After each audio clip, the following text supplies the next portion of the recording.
There is a story hidden in the soles of your shoes where no one else might care to look.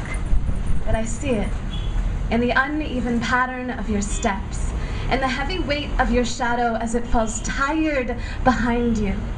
I see it. Your unstoried footprints leave an almost untraceable path, a silent echo of water carving out valleys from oppressive stone. You leave invisible breadcrumbs for the women who dare to follow, the younger fighters safe in the warmth of their mother's womanhood. They still feel your waves, are pulled by your tides. Let your story echo and walk steady. Young girl with shaved head, the story of a woman too proud to let family pride ruin her. She chose choice over tradition. Let the water cool her bare defiance. No one would dare marry a woman so bold as to choose love and bald, and husband as beautifully dark as disobedience, over honor and dowry, and man as simply fair as contract. Auntie Mina, let your hair down now so we may climb up to your castle window, kiss the lips that dared to say no, hold the hand that held a razor that let you choose your freedom. I see it in your eyes, the violent spark of a fighter, and though you have no daughters, know that the strands of your story tie us all to you like fire-driven balloons. We share your flight. Young girl with the taste of education sitting salty on your tongue. You always had a craving for something bigger. You said they couldn't afford you. A girl in a village is a ticking time bomb, an expense waiting to be paid. Your mother tried to throw you away.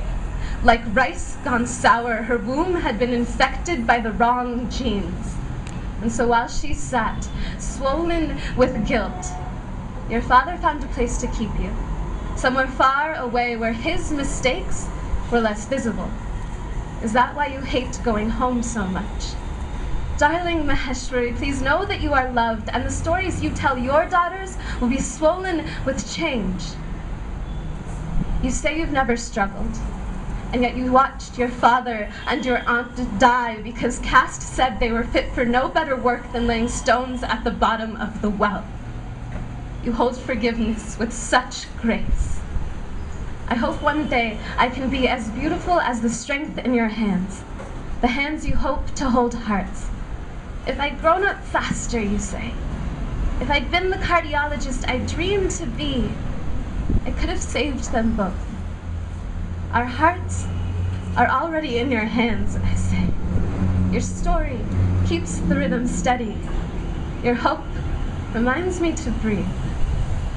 Young girl who pushed past poverty to follow a passion for physics, an ocean away, in an alien language where white men sat on thrones, casting seedy stares at the lone woman of color below. You survived wars of independence over and over again, once in your homeland, again as you fled alone and brave in search of a fishing net. Something to save your family from drowning in the sea of destitution that war-stricken countries often leave. And finally, a third battle, one of broken hearts. My father tried to tear you apart, told you he loved you so he could fill his pockets with your money, the money you so desperately wanted to send home. Dear Amma, I'm sorry I don't say I love you enough. I've never been prouder to know someone. I can still hear the heavy patter of feet on staircase. The strength of your palm pulling me down, down, down. I don't remember who you called, but they told you to leave and you listened. For the first time in 6 years, you chose you. Called the police, stood on street corner, watched as your husband was taken away, sirens blaring. Thank you for fighting, for giving me the strength of your story. I promise to always carry it in the soles of my shoes, so every step is heavy with the weight of our shared defiance. One day, these walls will crumble under our waves, and I promise to leave strings, pull tides, hide breadcrumbs, so the young girls who follow know where resistance leads. Beautiful woman, it has always been in your shadow that I find the most light.